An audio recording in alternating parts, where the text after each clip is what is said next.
Hello everyone, welcome back to our YouTube classes the Astute Tutelage। आज के इस lecture में हम लोग करने वाले हैं class 9th RS Aggarwal and chapter quadrilateral and series example. Because मैंने आपको प्रीवियस लेक्चर में एग्जाम्पल नंबर 16 कराया है। आज के इस लेक्चर में हम करेंगे एग्जाम्पल नंबर 17। अगर अभी तक आपने हमारे चैनल को सब्सक्राइब नहीं किया है तो सब्सक्राइब कर लो और अपने फ्रेंड्स के साथ शेयर करना ना भूलो। इसके बाद हम आगे बढ़ने वाले हैं। एग्जाम्पल सीरीज ख़त्म करने के बाद हम करेंगे एक्सरसाइज का सीरीज, क्योंकि मैंने आपसे बोला था कि पहले मैं आपको कराऊंगी basic, then after theorem, then example, then exercise के क्वेश्चंस। मैंने आपको थ्योरम करा दिया है प्रीवियस लेक्चर्स में, एग्जाम्पल का सीरीज चल रहा है एंड हम करेंगे आने वाले लेक्चर्स में एक्सरसाइज का सीरीज। चलिए अब स्टार्ट करते हैं हमारा क्वेश्चन नंबर 17, जिसमें हमसे कह रहा है in the adjoining figure A B equal to, यहाँ जो आपको फिगर दिख रहा है इसमें जो ए बी है इस ए सी के इक्वल है, राइट। एंड यहाँ पे जो ये सी पी है ये पैरेलल है बी ए के, and A P is bisector of angle D C A D which is, देखो जो बाहर एंगल बन रहा है सी ए डी इसका बाइसेक्टर है ए पी। मैं अभी आपको फिगर बना के समझाऊंगी, वेट कीजिए। अब आपको यहाँ पे कह रहा है कि प्रूफ कीजिए P A C is equal to B C A. समझ में आ गया? आपको P S equal to B C S दिखाना है यहाँ पे, एंड फिर बताना है आपको कि A B C P is a parallelogram. इसको आपको पैरेललोग्राम दिखाना है। चलिए स्टार्ट होते हैं। यहाँ पे मैंने फिगर बना लिया है एंड यहाँ पे लिख लिया है कि गिवन क्या क्या है, प्रूफ क्या करना है और हमें कैसे सॉल्व करना है, अभी हम समझेंगे। सबसे पहले देखते हैं कि गिवन क्या है। गिवन में है कि जो ये ए बी है साइड इस ए सी के इक्वल है, विच इज ये वाला पूरा जो पार्ट है, ये जो ए सी है पूरा वो इस ए बी के इक्वल है, राइट। एंड यहाँ पे दे रखा है कि जो आपका सी पी है ये वाला सी पी ये पैरेलल है बी ए के। देखो बी ए ये है, ये इसके पैरेलल है। समझ में आ गया? ये दोनों लाइंस पैरेलल हैं। And A P is bisector of C A D. C A D है आपका ये बाहर का जो एंगल बन रहा है बड़ा सा, इसको बाइसेक्ट कर रहा है ए पी। बाइसेक्ट का मतलब मैंने बताया है एंगल को दो इक्वल पार्ट में कट करना। इंटरसेक्ट तो सिर्फ कट करता है, पर जो बाइसेक्ट करता है वो दो इक्वल पार्ट्स में कट करता है। तो यहाँ पे ये वाला जो है इसके इक्वल हो जाएगा इस वाले एंगल के। समझ में आया? अब ध्यान से देखो हमसे पूछा क्या है। अब मैंने यहाँ पे लिख दिया बाइसेक्ट करने का क्या मतलब है। आप गिवन ऐसा लिखोगे जिससे आप सॉल्व कर सको, आप कहीं प्रॉब्लम में ना पड़ो। गिवन ऐसा लिखना है ताकि आपका कहीं क्वेश्चन में कुछ छूट ना जाए इन्फॉर्मेशन, और यहाँ पे मार्क्स भी मिलते हैं हमें पेपर में। यहाँ पे ध्यान से हमें गिवन टू प्रूफ तो लिखना ही है। अब टू प्रूफ में देखो क्या करना है, P A C equal to B C ये दिखाना है। P A C which is ये वाला जो एंगल है ना उसको दिखाना है बी सी ए के इक्वल, मतलब एंगल 2 के इक्वल। समझ में आ गया?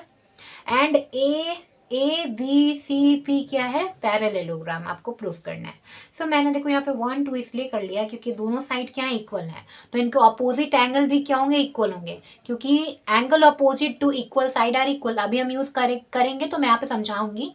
यहाँ पे देखो दोनों तो ऐसे इक्वल होने हैं। दोनों एंगल का नाम मैंने बार बार आप एंगल ना लिखो इसलिए मैंने 1 और 2 कर लिया है। आप एंगल का नाम पूरा लिखने से बचोगे। यहाँ पे आप देखो अब आपको वर्क कहाँ करना है एक्चुअली। अब आपको वर्क करना है ए बी सी ट्रायंगल में। यहाँ पे आप आ जाइए, देखिए आपको क्या क्या गिवन है। अभी मैंने बताया ना कि ये दोनों एंगल कैसे हम ए इक्वल करेंगे, अभी बताती हूँ। देखो लिखना कैसे है, तो आप लिखिएगा in triangle A B C we have दिया हुआ है क्या? A B is equal to A C. ये क्या है? गिवन है, राइट। एंड ए बी के अपोजिट कौन सा एंगल है? देखो फिगर में ए बी के अपोजिट एंगल 2 है एंड ए सी के अपोजिट एंगल 1 है। तो आप ऐसा डाल दोगे कि angle 2 is equal to angle 1 which is angle 1 equal to angle 2। तो रीजन आप डालोगे angles opposite to equal sides are equal. ये समझ आया कि इक्वल साइड के ऑपोजिट जो एंगल होता है वो क्या होता है? इक्वल होता है, इसलिए मैंने 1 इक्वल टू यहाँ पे 2 कर लिया। एंड नाउ अब ध्यान से देखो इसी वाले ट्रायंगल में इसी वाले ट्रायंगल में ध्यान से देखो, ये ए बी सी ट्रायंगल में हमने क्या किया, बी ए को आगे डी तक प्रोड्यूस कर दिया, जिसके कारण बाहर एंगल बन रहा था सी ए डी, आपको पता ही है।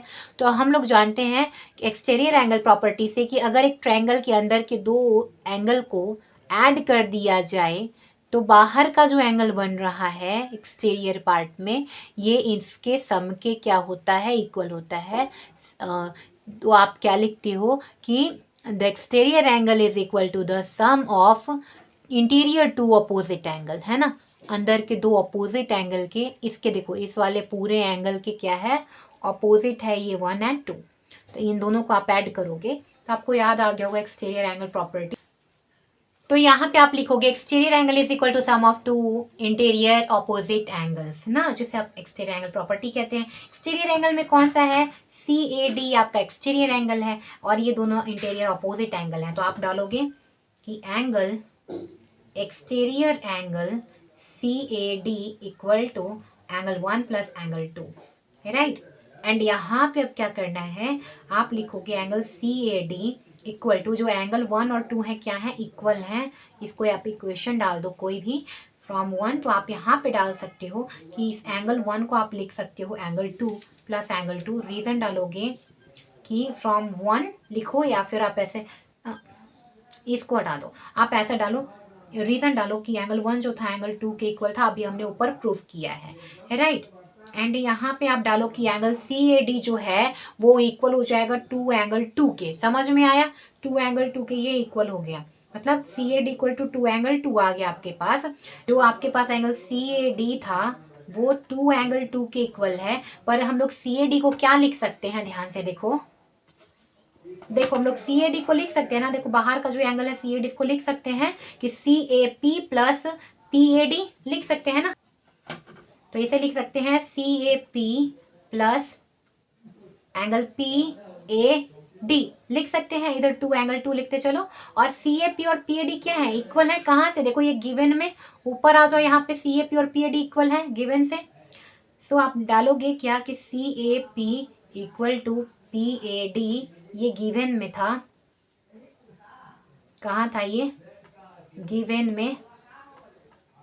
सो इसी कारण से जो यहाँ पे है हम लोग क्या लिख सकते हैं, सी ए पी प्लस इसका नाम चेंज करके सी ए पी डाल दो और यहाँ पे 2 एंगल 2 छोड़ दो, समझ में आया। अब देखो C A P 2 angle C A P हो गया, 2 angle cap equal to 2 angle 2, तो 2 से 2 cancel out and C A P is equal to angle 2। तो आपको यहाँ पता चल गया कि जो सी ए पी है एंगल 2 के इक्वल है।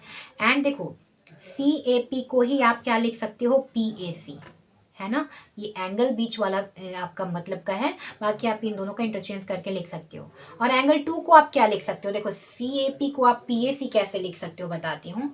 देखो सी ए पी बोलो या पी ए सी बोलो, सेम ही चीज है। और एंगल 2 को क्या बोल सकते हो, बी सी ए बोल सकते हो, इसी का ना नाम हम लोगों ने एंगल 2 रख दिया था। तो अब देखो एंगल 2 को बी क्या लिख सकते हैं, बी सी ए लिख सकते हैं। तो हेंस आपका जो ये पार्ट था पार्ट 1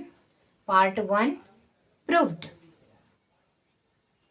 अब आते हैं पार्ट 2 की ओर। तो पार्ट 2 जो, तो देखो पीएसी एंड बीएसी कैसे हैं, आप फिगर में देखो, यहाँ पे देखो PAC और BCA क्या है, देखो ये वाला एंगल इस वाले एंगल के इक्वल है, तो देखो यहाँ पे जेड का फॉर्मेशन कर रहा है, मीन्स क्या, ये दोनों ही ऑल्टरनेट टाइप के हैं, है ना, देखो अपोजिट है एक दूसरे के, ऑल्टरनेट इंटीरियर अपोजिट एंगल है, ऑल्टरनेट है ये, ऑल्टरनेट इंटीरियर एंगल है ये। तो आप बोलोगे क्या कि इसीलिए AP क्या हो गया, पैरेलल BC के। तो आप यहाँ पे डाल दो क्या कि but these are alternate interior angles.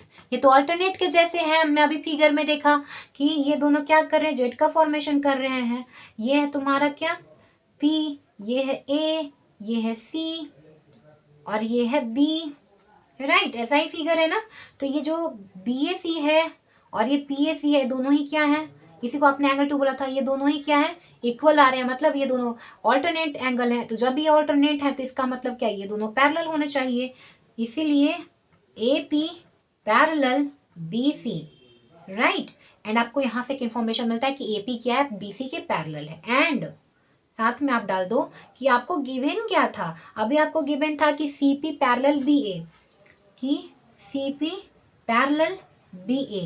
तो अब आप ध्यान से देखो, AP पैरेलल BC, फिगर मिलाती हूँ एंड देखो यहाँ पे AB पैरेलल PC आपको गिवन था, AB पैरेलल PC ये गिवन था, राइट। मैं फिर से लिख देती हूँ।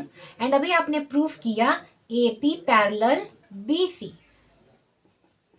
प्रूव्ड अबव, प्रूव्ड अबव, अभी आपने प्रूफ किया, राइट। इसीलिए देखो, if opposite sides are parallel then this quadrilateral will be a parallelogram.